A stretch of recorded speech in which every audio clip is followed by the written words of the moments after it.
praktikum ini, kelompok kami terdiri dari berikut ini. Adapun tujuan praktikum ini yaitu 1. Mengetahui hubungan antara medan magnet dengan arus listrik yang mengalir pada kawat lurus. Yang kedua, mengetahui jarak antara kawat dengan titik tertentu kompas terhadap medan magnet. Alat dan bahan yang diperlukan yaitu kawat tembaga 1 meter, 4 buah baterai ukuran 1,5 volt, 4 buah kompas, gunting dan penggaris, 2 kabel penjepit buaya, serta buffalo. Sebelum memulai praktikum, kita harus mengetahui dulu dasar teori dari medan magnetik, yaitu ruang di sekitar magnet yang masih terpengaruh gaya magnetik. Muatan yang bergerak menghasilkan medan magnetik, dan medan ini selanjutnya memberikan suatu gaya pada muatan bergerak lainnya. Karena muatan bergerak menghasilkan arus listrik, interaksi magnetik juga dapat dianggap sebagai interaksi di antara dua arus. Kuat dan arah medan magnetik dapat juga dinyatakan oleh garis gaya magnetik. Jumlah garis gaya persatuan penampang melintang adalah ukuran medan magnetik. Pada tahun 1820, seorang ilmuwan berkebangsaan Denmark, Hans Christian Ørsted, menemukan bahwa terjadi penyimpangan pada jarum kompas ketika didekatkan pada kawat berarus listrik. Hal ini menunjukkan arus di dalam sebuah kawat dapat menghasilkan efek magnetik. Dapat disimpulkan bahwa di sekitar arus listrik terdapat medan magnetik. Untuk praktikum A, kita akan menguji adanya medan magnet di sekitar kawat berarus. Dapat kita lihat di sini arah arusnya ke bawah, sehingga arah medan magnet yang dihasilkan ke kanan atau searah jarum jam.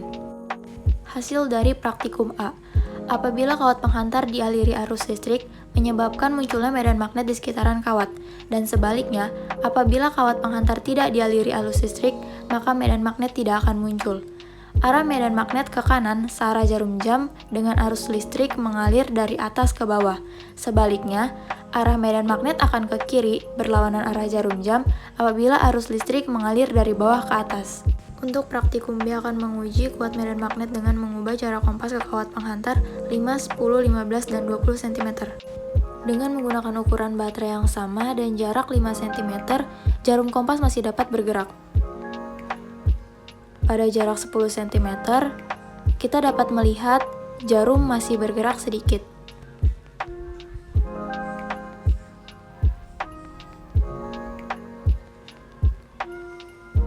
Lalu, pada jarak 15 cm, jarum mulai tidak bergerak.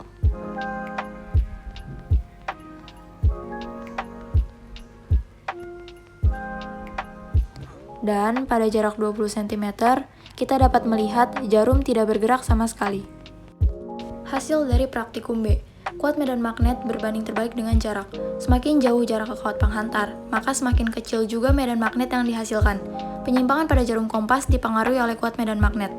Terlihat pada jarak 20 cm, tidak ada kuat medan magnet yang dihasilkan menyebabkan jarum kompas tidak bergerak. Pada praktikum C akan menguji kuat medan magnet dengan menambah beda potensial 1,5, 3, 4,5, dan 6 volt. Dengan jarak yang sama, yaitu 5 cm, dan ukuran baterai yang berbeda, yaitu 1,5 volt, kita dapat melihat jarum kompas bergerak.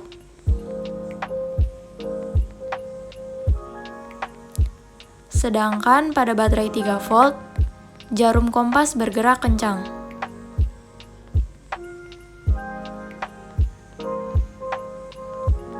Lalu, pada baterai 4,5 volt, jarum bergerak semakin kencang.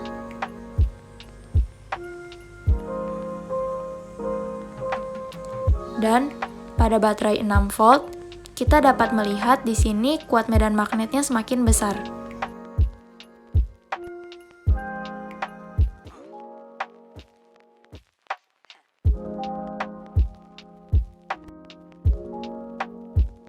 Hasil dari praktikum C. Kuat medan magnet berbanding lurus dengan beda potensial. Semakin besar beda potensial, semakin besar pula kuat medan magnet yang dihasilkan. Besarnya kuat medan magnet ini dapat dilihat dari penyimpangan yang terjadi pada jarum kompas. Semakin besar penyimpangan pada jarum kompas, maka dapat dipastikan kuat medan magnetnya semakin besar.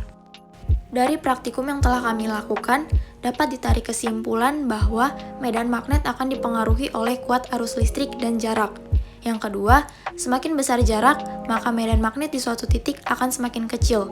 Hal ini berarti kuat medan magnet berbanding terbalik dengan jarak. Yang ketiga, semakin besar kuat arus listrik, maka medan magnetnya akan semakin besar. Hal ini berarti kuat medan magnet berbanding lurus dengan kuat arus listrik.